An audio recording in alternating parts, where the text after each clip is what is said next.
Hello,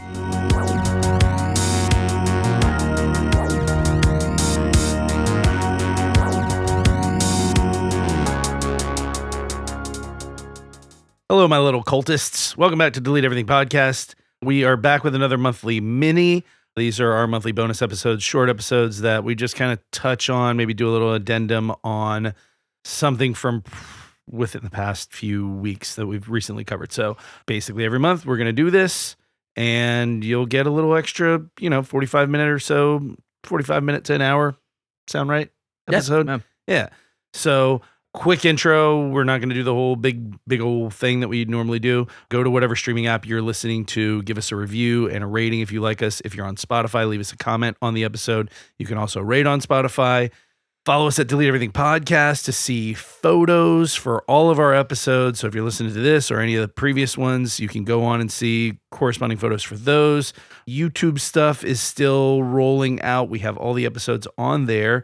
So I had someone recently. Were you telling me this or was somebody else telling me this? Somebody, whether it was you saying that somebody told you this or somebody actually telling me this, either way, somebody was saying that their dad doesn't have like streaming or anything, but she's been like telling him about the podcast and he's like, he doesn't have anything other than YouTube. So she was like, somebody told me that, right? You didn't tell me that. Wasn't me. My dad's been dead for years. No, I know. Thank God. No, I'm saying I wasn't sure if you told me a story about someone you knew saying that to you. I know, I'm just joking. But now that ain't no God. Now that I'm telling the story, I remember hearing the words like, "Oh yeah, I've been telling my dad, and he really like wants to listen because he loves history, but he doesn't have anything." So now that you have YouTube, like he's gonna be able to you too, like Bono. Mm-hmm. Yeah, and The Edge. Can I start now? Because I did the research on this. Why are you doing the intro? I have an intro. I was going to do I wrote the whole thing. I didn't fucking know that. Step on that. You didn't step on it. It's my thing. I do it every fucking week for a year almost. I'm just fucking with you. Dickhole. Also, we've been here for a fucking hour. You couldn't have mentioned that to me? Do you actually have an intro? Not really. Oh, okay. Well, so also if you love the show, and you want to get more of us, patreon.com/Delete Everything Podcast is where you can find us. We've got like 30 something, pushing 40 Patreon episodes, I think, here soon. So yeah. That's it. Now we're going to jump into some Satan stuff. Tight. Riley's going to jump into some Satan stuff. Yeah, I did. I'm going to make the sign of the cross at him the whole time and sprinkle him with holy water. So Patrick did the entire Satanic Panic episode. We felt like maybe there was a couple little details we could have dropped in there. I was annoyed with how much child murder we covered on that episode. When the topic seems so fun. Riley really thought I was going to go fun Satanic Panic. Like, look how ridiculous these people were to panic about this. The way I approached the episode was, it was ridiculous, but look at how many fucking people's lives it ruined. Yeah. And Riley did not like that, so he wanted to do a fun addendum. Well, so I am not a true crime guy, and Patrick likes to fucking sneak true crime into the shit. And you love it every time. I mean, it's engaging. I'll say that. But that's one of the reasons I hate true crime, is like, I don't want to be ghoulish. No. Listen, in my defense, I never dwell on the gory details. That is always just a quick part of the story. I prefer to look at it from the psychology angle. I prefer to look at it from the legal angle. Those are the parts that intrigue me, not the murder porny parts of it. You know what I mean? Like, yeah, that to me is like, I don't like, cut a incision in her neck and reached in and pulled her jugular out and sucked on the, like that shit. I've heard murder podcast shit that does that. And I'm like, gross. Like, what are you getting off on this, you fucking sick bastard? Intense details pretty fucked up. Yeah. I've said before that I really love the Mindhunter novel, or not novel, but like the Mindhunter book. And then the same author, the actual FBI analyst, did a second book that dives way deeper into the actual like psychology of the murderers. Well, he does more of like the physical, gory details in the next book, and it's just not as engaging. It's just In any case, welcome everybody to Delete Everything Addendum on the topic of Satanic Panic. We didn't want to drop an entire new episode on this topic, at least not this soon. There might be some more in the future, but we're bringing you a mini episode with a few more instances covering the phenomenon. This episode is meant to expand and add to the existing episode, so if you find yourself out of the loop here, please go back and listen to our episode on the Satanic Panic. Yeah, the monthly minis almost always have a prereq. So yeah, and if you're a little rusty, go back and listen to it again, maybe twice. So I want to be very clear about something before I get into this. All right, there ain't no Satan. That's made up fake fairy tale bullshit. The concept of the devil comes from the pairing of good and evil in Christianity, pretty specifically. But like, there's always throughout religious history, there's always a light and a dark, and the light and dark is less of a concept even than a theme. So if there are good worshipers of a good God that loves us, then there must also be bad worshipers of a bad God that like hates us and wants us to suffer. Yeah, totally. Right? It's extremely elementary, but it has to be noted that duality is so intensely ingrained, especially in American culture, that the mere belief of that could spur people to do pretty heinous things in the name of Satan. Sure. It's a belief structure issue more than anything. Like, think if you're raised in a Christian household and you have a compulsion to torture and kill animals, that's probably not going to be translated in your head as being like embraced by a loving God. It'll go the other way. Yeah, but I mean, just real quick to cut in here, there have been plenty of horrific events carried out in the name of no doubt. Yeah, of course. A benevolent and loving God. Again, and I'm not pointing out Christianity specifically. It's a because belief. There are others in there. It's a belief structure issue. Sure, it really comes down to that. Like, many serial killers have claimed to be influenced by the devil. One of those being like the infamous Californian serial killer, the Night Stalker, Richard Ramirez. That's right. Yeah. He did have a whole Satan He's a whole thing. Satan thing. And like, so the Satanic Panic. He did have some fucking demon teeth. Yeah, he's a creepy looking fuck. The Night Stalker, he's a creepy fuck. That is a good serial killer. Not like in like a good one, but like if you wrote that guy, that would be a fucking well done creepy serial killer character. Yeah, I think he really tried to dial it up to 11. Kind of top of the pops on that one. Yeah. Like fuck. Yeah, have you ever seen like videos of his court appearances? Yeah, he's creepy as shit. Yeah, he would like wear the sunglasses and like smile at people and shit with his fucked up teeth. Real fucking creepy. Like him and who's the big guy, the big gentle giant with the mustache and the glasses that killed all the nurses? Yeah. Those are the two, to me, like the most iconic. Like, that's God a creepy damn it, fuck what's this, serial Ed killer. Something? Ed. Yes, it's Ed. Ugh. I don't know. Think about it. He killed all the nursing students. Yeah.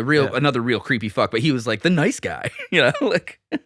Yeah, until he started talking about murdering young women. Well, even in those conversations he had with the FBI, he's very measured and like talks about. 100%. Yeah. He's not like, I loved like fucking these corpses. He's not like, unhinged. Yeah, he's Richard very Ramirez. Much like, this is obviously a symptom of a deeper seated evil. Yeah, Richard Ramirez was the polar opposite in terms of being fucking unhinged, whereas Ed Kemper. Ed Kemper, yeah, that's exactly right. Yeah, Ed Kemper. Fucking was hands like canned hams. Yeah, big fucking guy. Ed Kemper was like the complete opposite, where it's like, why is this guy not crazier? Yeah, but that's like, see that is like in this dichotomy of Satanic Panic stuff, like Richie Ramirez, that's like, there's your Satanist night killer, 100%. Right? And whereas somebody who did things equally as heinous, like Ed Kemper, I mean, that guy could have gone to your church and nobody would have thought second about it. No. He was a nice guy, just had a beer with the reason he was able BTK. The reason, BTK was a creepy fuck too, but like he passed. He was a creepy fuck, but he went to church. He had a family. Everybody thought he was a weird guy, but an okay guy. Ed Kemper got to get away with a lot of his stuff for a long time because he made friends with the cops. He would like buy them beers and like get like ingrained as like an enthusiast. But the Satanic Panic in general was less a symptom of actual Satanism or occultism, and it was more like a driver of occult-themed crimes. Without the pervasive fear of the occult in the 70s and 80s, disenfranchised youth would not have gravitated towards the occult aesthetic as strongly. Okay. Like I personally, as like a young punker, wouldn't have been like, "Hail Satan," unless it was like taboo and bad. Yeah. Right? I did it a lot in jest. I wasn't actually like. Yeah, I still say it all the time. Yeah, I've got my be silly. My battle jacket I wear to concerts has a fucking like the sigil of Lucifer on it, and like, fuck yeah, metal. I'm a big Dio fan. I say "Hail Satan" at least once a week. Hail Satan as a joke. Yeah, devil worship is a shock tactic used by musicians to mark themselves as edgy or counterculture for the most part. Like a section, it's like a second option to generic suburban Christian living with an objectively cooler style. personally always thought that the Catholic Church could have kept a few metalheads in the pews if they just like merchandised some of their shit. You know, like every other Catholic priest is beheaded or gutted, or the fucking arrows in them, or just Jesus himself. The imagery of Jesus on the cross is front and center in every fucking Catholic church, and that's pretty fucking metal imagery. Give me a cool black T-shirt with fucking Saint Valentine or whatever stuck full of arrows bleeding out, like the metal. Yeah. Metal. I can get into that. Yeah. I might go to church for that one, especially if they're like, murder. Yeah, you got plenty of saints that got beheaded and, you know, or like a fucking cool black T-shirt with like Joan of Arc just being engulfed in flames. Oh, that's cool. Yeah, that would be a fucking... You ever Did we stumble upon some cool fucking merch? Dude, that could be. We could just draw this. My mom has always... Hi, Mom. My mom has always kept like all of Your mom her doesn't like. listen to our Patreon. It's not on the page. This is the bonus. Oh shit, that's right. The bonus episode, idiot. We just did a whole thing about it, didn't we?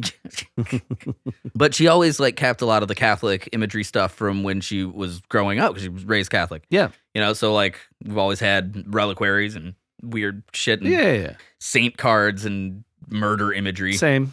My mom's a Brazilian fucking Catholic, so we've got the fucking candles. Oh hell yeah! You know, the Jesus candles and there's by all enemies. Kinds of weird shit like Catholic stuff around the house, just all over. One day I get to inherit that.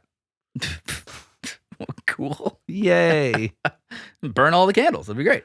Yeah, it's a hard thing, you know. It's like on one hand, it's like this is my mom's shit, and on the other hand, it's like I don't want this shit. Yeah, well. You know what I mean? Like, I understand how people become hoarders when I think about it in those terms. Oh yeah, because it's an easy thing to do. Like whenever my parents pass away, hopefully is not anytime soon, but like they have a lot of fucking shit. My mom especially. And so I think about it every once in a while, and I'm like, especially because my mom says it all the time. She's like, "Oh, one day you guys are gonna inherit all." It's just me and my sister. You guys are gonna inherit all this stuff, and you're just gonna throw it away. And so like she's already post-death shaming you for things you haven't done. She's a fucking Latina mother. She fucking controls via guilt. Yeah, that's the way to go. So now she's just figuring out that she's getting close to her final days. You know, she's got to keep the guilt thing going even after she's gone. Just ingrain it. And so now one day I'm going to inherit all this shit and I'm going to be like, I don't want this oh, damn it. Mom said I was going to get rid of it. Well, can't prove it right. I guess I'm just putting all this shit in a storage unit and paying in perpetuity for the rest of my life. Wow. You know who would never make you do that?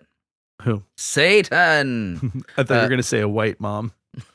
No, white moms. The guilt is still there. The Irish Catholic ones for sure. The guilt is still there, but that's not going anywhere. I need a waspy mom, like just a gentle. I think that's even worse, dude. I don't think so. Yeah, I think so. Yeah, yeah. I think that maybe it's just all. I need the devil. Listen, I need a modern. Hi, Mom, I love you. I need a modern, blonde, yoga pants wearing, Chardonnay drinking mom who names all her kids like Tyler and Kyler and Skyler. You think there's no good? Do you think that mother isn't going to like fucking shower Tyler and Childer or whatever with guilt? No.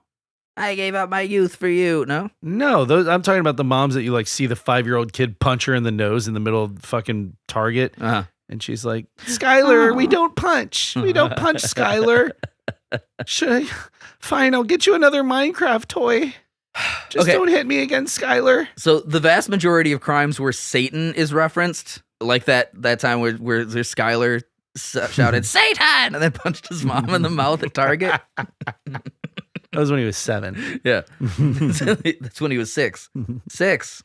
6. The vast majority of crimes where Satan's referenced could not be considered ritualistic or occult, really. Sure, but usually if you hear about Satan being a part of some sort of crime, it's usually fucking very unhinged and violent. Mm-hmm. Like a killer might say some lame Satan shit to a victim or like carve 666 into their corpse or something, but that's hardly a ritual any more than just like adherence to debauchery. It's for shock value. The same shit as wearing the shit on your vest or me saying Hail Satan every time somebody says, oh, thank God this did it. I go, Hail Satan, this thing did, Yeah. But like nobody was sacrificing babies. No, the rumors of satanic pedophilia are almost entirely without evidence or merit, like with a few exceptions being Like you guessed it, violent and debauched occurrences where the perpetrators would chant Satan or some dumb shit. Right. You know, and that's more just being fucked up than anything else. There's no ritual. Like no one was like, I'm going to give this baby's blood to the Dark Lord Lucifer, because that's not a real fucking thing. Right. Even to the point of like, no one believes that it is. Yes, and we have to do it every harvest moon. Like no, there's the organized Hopefully churches we of can Satan. Get babies. The Church of Satan does not fucking believe in Satan. Right. It's ridiculous. Yeah. Maybe the Catholic Church does, but that's still just dumb. So yeah, it's gross, even satanic in a way, but like creepy Satan shit during some murder or assault certainly is not ritualized or a cult. Usually instances of pedophilia or rumored child abuse would just be associated with Satanism because it's fucking dark. Like, what are the worst things you can be? A pedophile and Satan. That's the pairing. I've in my mind, one is way worse than the other. Right? But, Yeah. You know.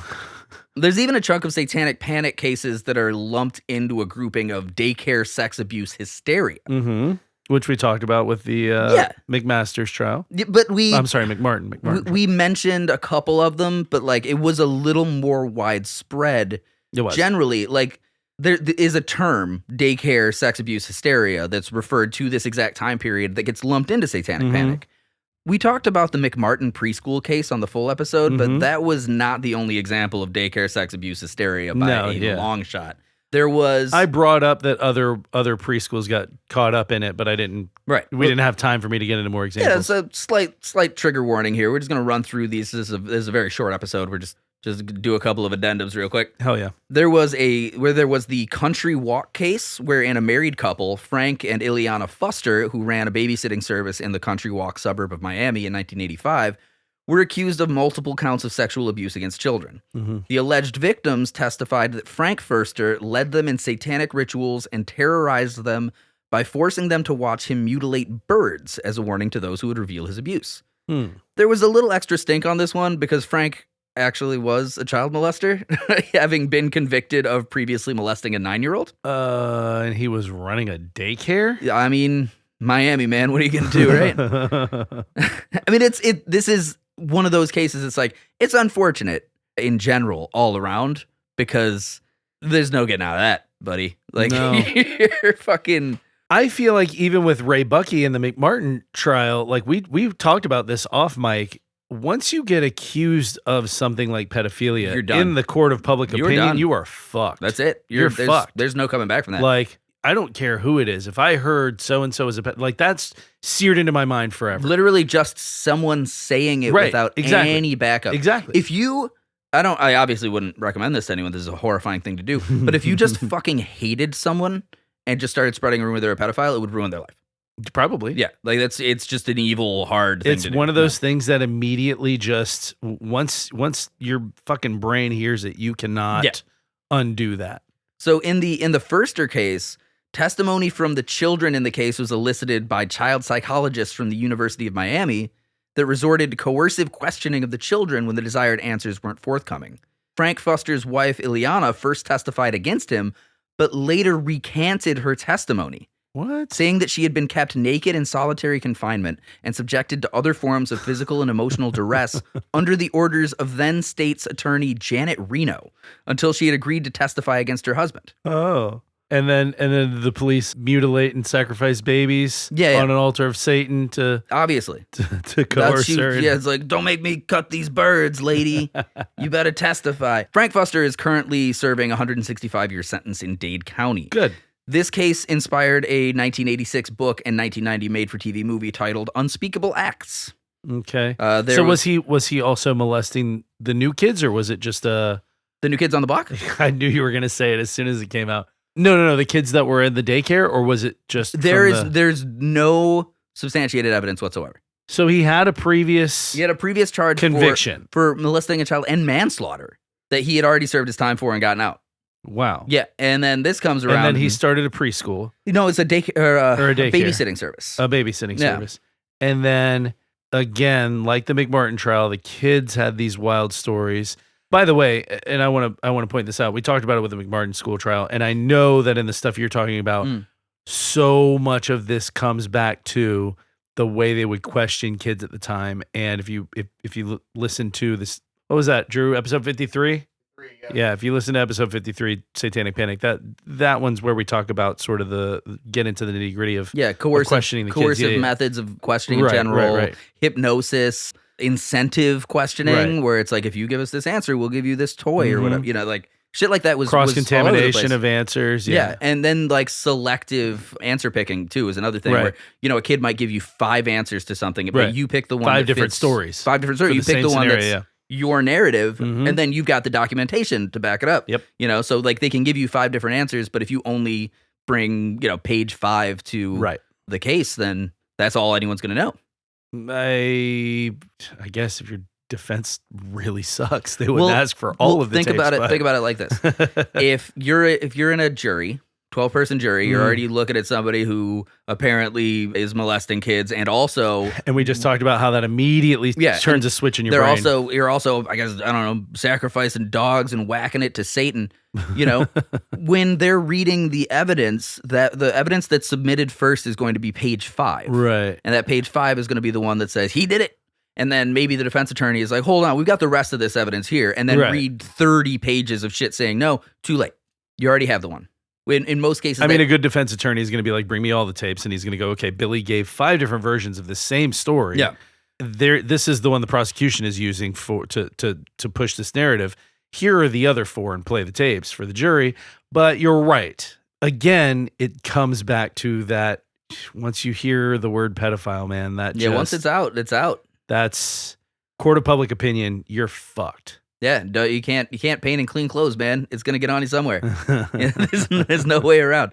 So anyway, Foster, guilty or not, there's a lot of stuff thrown at him, and 165 years of jail. God damn! Often no hard evidence. No hard evidence. You don't need hard evidence and shit like this. But he also had the charge from the past, so it's kind of like, fuck him anyway. If he was still on. If he'd already been probation or parole, he'd already been. I mean, you're thinking on the side of like contemporary justice. The jury is going to think of like, well, better safe than sorry. Repeat offender, yeah. Yeah, better safe than sorry. Maybe he did, maybe he didn't. I'm just saying, 160-something years with no physical evidence is wild. If he's a satanic diddler, then we should get him off the streets. And if he's not, well, God will sort him out probably. Yeah. Anyway, there was the Fells Acres daycare case, wherein after changing the pants of a boy that had wet himself, Gerald Amirault was arrested in 1984 and charged with abusing children in his care at the Fells Acre Day School in Malden, Massachusetts. Because he changed pee pants? Because he changed pee pants.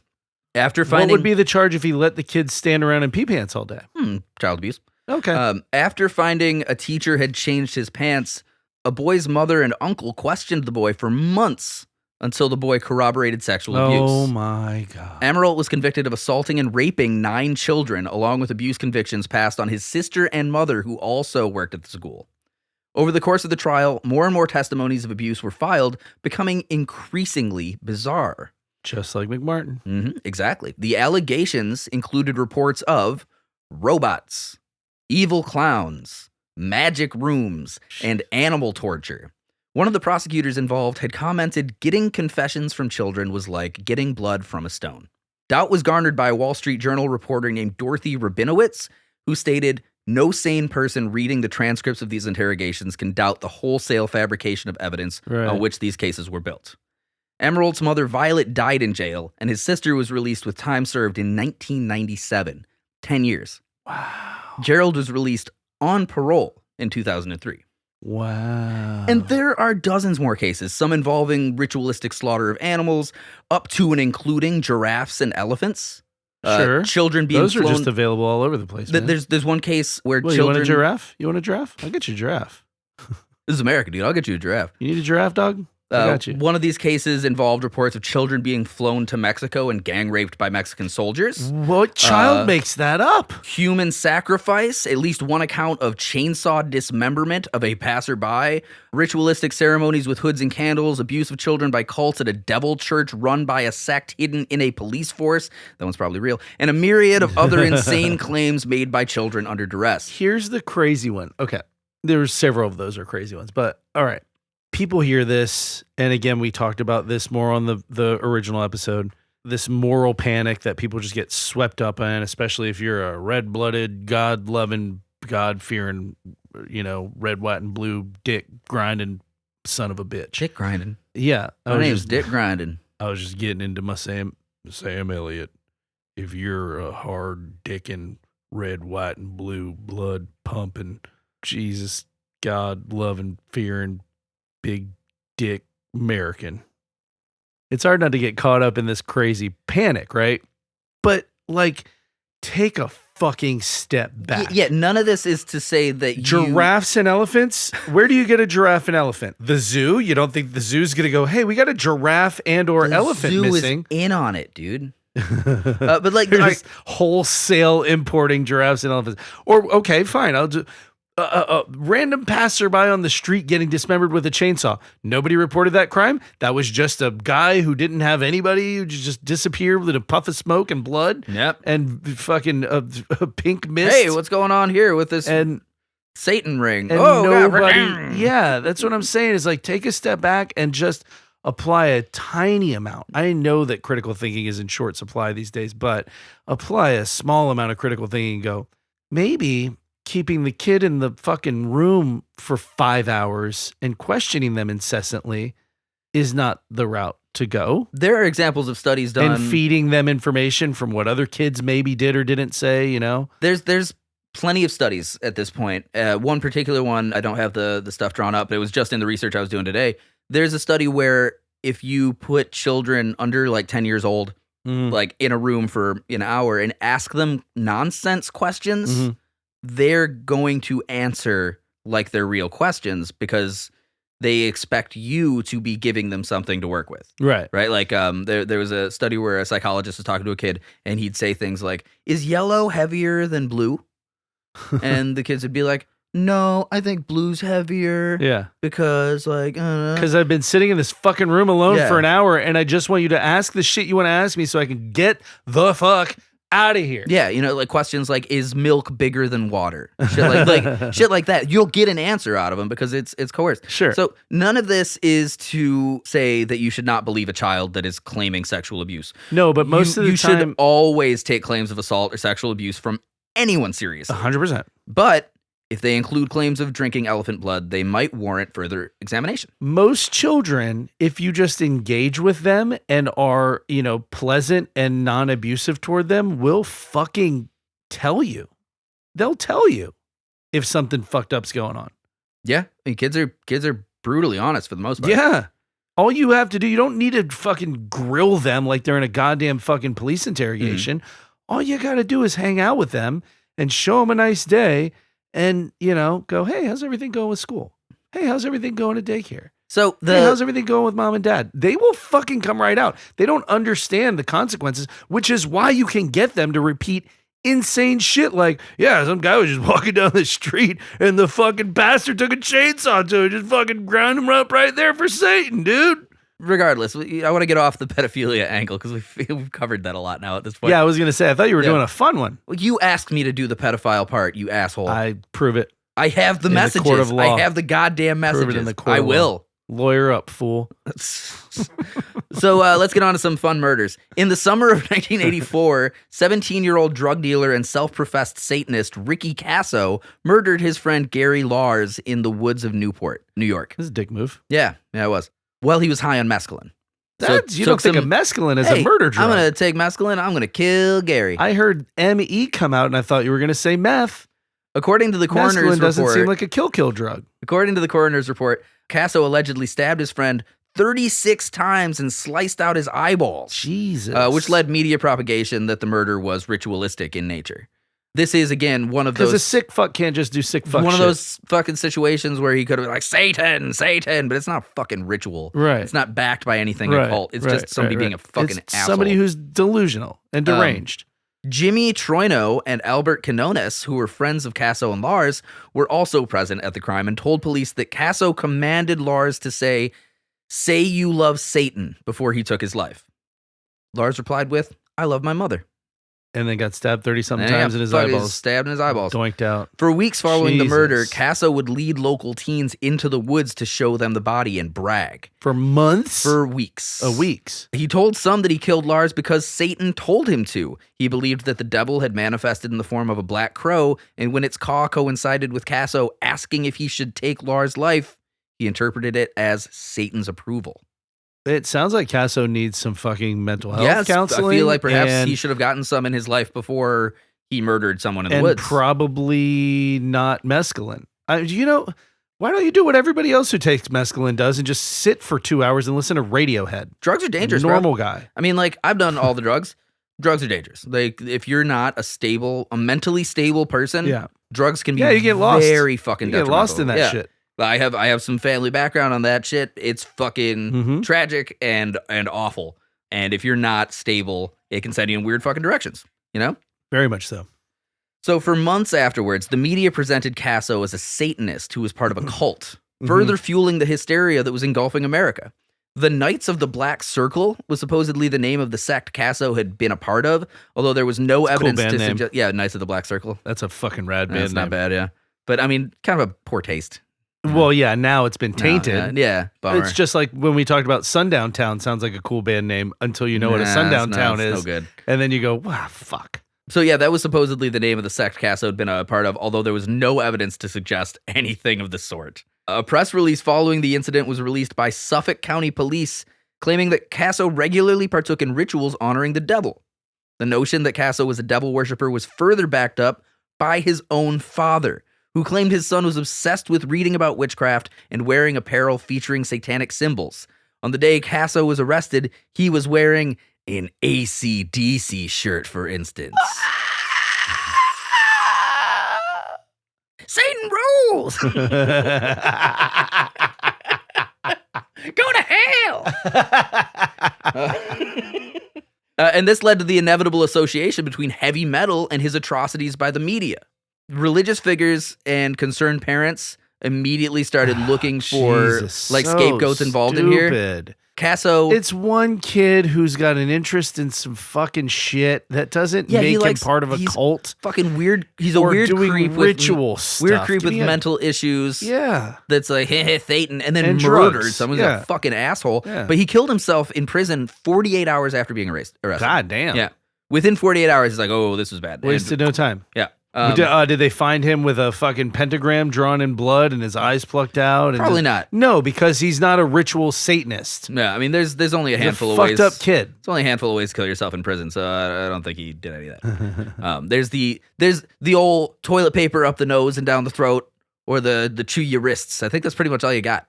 Yeah, get creative, I guess. You can get creative. So as Casso was a heavy metal fan, particularly Ozzy Osbourne and Judas Priest. Judas Priest, by the way, the band that Rob Halford fronts, we mentioned this at the end of the last episode. I erroneously attributed him to Iron Maiden because I'm a fucking poser. It's okay. I'm the one who read your words for the intro, and fucking Jake's bitch ass is sitting right there. You know, he knew the fucking answers. I'm gonna be the one who looks like the fucking idiot. He just let it ride. Ugh. Dick. Anyway, so Casso was a heavy metal fan, Ozzy Osbourne and Judas Priest specifically. It didn't take long for the association to be made that heavy metal was satanic. But it wasn't the only atrocity to be linked with heavy music and the artist making it. In 1988, a Geraldo Rivera documentary called Devil Worship, exposing Satan's underground air. Yeah, he did a bunch of that shit. Yeah, it depicted metalheads as blood-drinking, grave-robbing, sacrilegious hooligans, which is fucking metal as fuck. That was when Geraldo started doing the weird, fucking scare tactic bullshit. I actually have this documentary pulled up on YouTube right now, and it is pretty straightforward Night Flight 80s cheese. Like, it's fucking, it's got the metal music. Which sucks because Geraldo really made his name. I want to say in the 70s, he did a whole series going into mental institutions and exposing the abuse in the mental institutions at the time. And then, sort of like boys' homes and shit like that. And it was actually like this big fucking reveal. Yeah, Geraldo was a serious journalist for a long time. Somewhere in there, he just got wrapped up in the fame, man. Yeah. And he started being a public face, and then he got those stupid glasses. Fucking asshole. Stupid clear-rimmed glass asshole. Anyway, like I have it on YouTube. I'm probably gonna watch the whole documentary tonight, but I watched like some chunks, and it is straightforward, just like heavy metal is Satan. Yeah. Look out for Satan. They're eating babies. Babies. Watch out if your kid plays Dungeons and Dragons. Satan. And it's just like all this imagery of skulls and candles and fucking knives and shit. It's like it's almost a parody of itself. But at the time, 100%. That was still like the hot way to do stuff. So whatever. Yeah, if your kid's playing Dungeons and Dragons and listen to hard rock, they're definitely worshiping Satan. The documentary then went on to discuss a series of murders involving young people linked with devil worship. The most notorious of them all was Thomas Sullivan, a 14-year-old boy who stabbed his mother to death, and just so happened to be a fan of Black Sabbath, which is a common theme among the crimes of his ilk. Rivera used a lot of this kind of propaganda. Ozzy Osbourne, Black Sabbath, Iron Maiden, Metallica. Just like, oh, Satan. People love Satan in these songs. It's like, bro, have you ever listened to Crazy Train? First of all, it's one of the corniest fucking songs ever written. Hey, man, learn how to love. Forget how to hate. Hating ass bitch.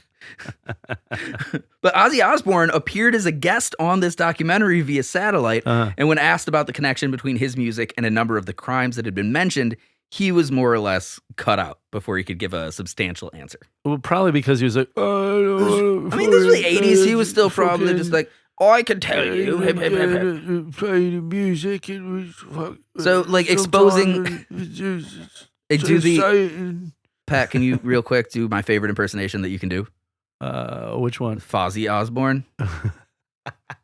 It's a fusion of Fozzie Bear from the Muppets and Ozzy Osbourne. See if you can still do it. I don't even remember how I did it last time. Okay, I'll do it. Did I just mumble, but I did it in Fozzie voice? Will you wait? Okay.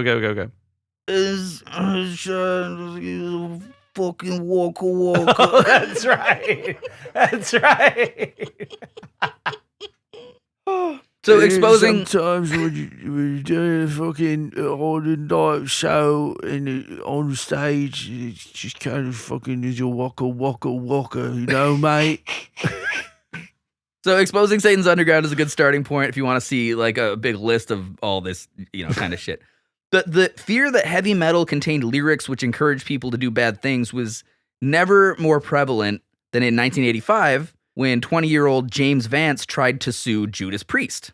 Oh, that's right. After a night of partying, Vance and his friend, 18-year-old Raymond Belknap, headed to a local playground and shot themselves. Mm-hmm. Belknap wouldn't survive the incident, but Vance would and go on to file a lawsuit against Judas Priest as he claimed the subliminal messaging within their Stained Glass album drove him to the act. Yeah. Ultimately, the band and their record label would avoid any legal responsibility for the tragedy, but not even empirical evidence was enough to convince concerned parents and moral campaigners that subliminal messages promoting suicide and devil worship weren't possessing the heavy metal records the kids were listening to. Yeah, Stairway to Heaven. Yeah, was exactly. Supposed to you play it backwards. Let's do it backwards. Oh God! But I mean, kill like, yourself because Satan. So stupid. So this is my last point. It's one of the things I wanted to get into when we were discussing Satanic Panic in general, and I'll wrap up quickly.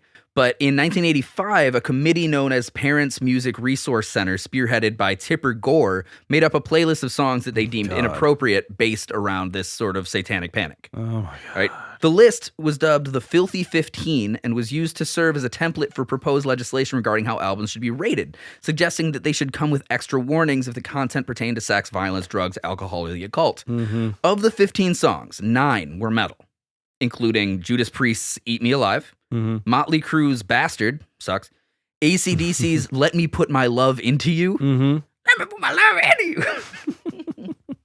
The other 6 Two Live Crew songs? No, you got Twisted Sister's We're Not Gonna Take It. Oh my God. Wasps, remember Wasp? Mm-hmm. Wasps, Animal, Fuck Like a Beast. Yeah. Def Leppard's High and Dry, which I didn't know that Radiohead covered. I don't think it's the same. High and Dry. Merciful Fate's Into the Coven, Black Sabbath's Thrashed, and Venom's Possessed. However, what's interesting is how much they failed to capitalize on the mass satanic hysteria as much as they could have. For example, they chose an ACD song with sexual lyrics as opposed to, say, Hell's Highway Bells. to Hell or Hell's Bells. But two of the biggest... It's gonna get you! Two of the band's biggest hits, could be interpreted as occult-themed and connected to Richard Night Stalker Ramirez, the satanic killer whose murder spree terrorized Greater Los Angeles into the summer of this year. Yeah, we talked about that. Yeah. So if he even mentioned liking AC/DC at a certain point in conversation. So there's a lot of stuff that could have capitalized with the Satanic Panic, but this sort of rolled into a moral sex and drugs talk. Yeah. I remember when they added the parental advisory to albums. The ACD song, ACD. You did that earlier too. The AC/DC song Night Prowler was accused of being an inspiration for Ramirez, even though the song is about sex. Oh, is that why they chose that song specifically? Exactly. Really? Yeah. So during the Senate hearings for this, I think I've mentioned it on a different episode. Do you know who the three musicians that came through to protest Tipper Gore's legislation? I know John Denver was one of them. John Denver. Who were the other two? Frank Zappa. Yeah. And Dee Snider from Twisted Sister. Okay. Who delivered very eloquent words, actually. So wrap this up here real quick. Dee Snider is not an unintelligent guy. He's just a fucking ass. From Dee Snider's testimony, right? The beauty of literature, poetry, and music is that they leave room for the audience to put its own imagination, experiences, and dreams into the words. The examples I cited earlier showed clear evidence of Twisted Sister's music being completely misinterpreted and unfairly judged by supposedly well-informed adults. Very well put. And this is like a 3 or 4 page thing in which he... Actually, let me pull up this bit real quick. Accusation number 3 on the list from Ms. Gore during a public forum regarding the lyric controversy was that if you look at the t-shirts that kids wear and see Twisted Sister, you'll see a woman in handcuffs sort of spread-eagled. This is an outright lie. Not only have we never sold a shirt of this type, we have always taken great pains to steer clear of sexism in our merchandise, records, stage show, and personal lives. Furthermore, we've always promoted the belief that rock and roll should not be sexist, but should cater to males and females equally. Very well measured. Sure. I'm not even going to pick anything out of Frank Zappa's, because Frank Zappa, as much as I'm a fan of his music, is a bit of a cunt. He's a cunt, but he's a well-spoken cunt. Yeah, he's a well-spoken... Okay, I'll just do one real quick. And then John Denver's just shock value, because you're like, why are you here? You've never... Well, Denver's anything even remotely controversial. Denver's my favorite, and I'm going to close with that. Here's a good one from Zappa. One of the things that's been brought up before is talking about very young children getting access to the material that they have been showing here today. And what I have said to that in the past is a teenager may go into a record store unescorted with $8 in his pocket, price of a record back when. Yeah. But very young children do not.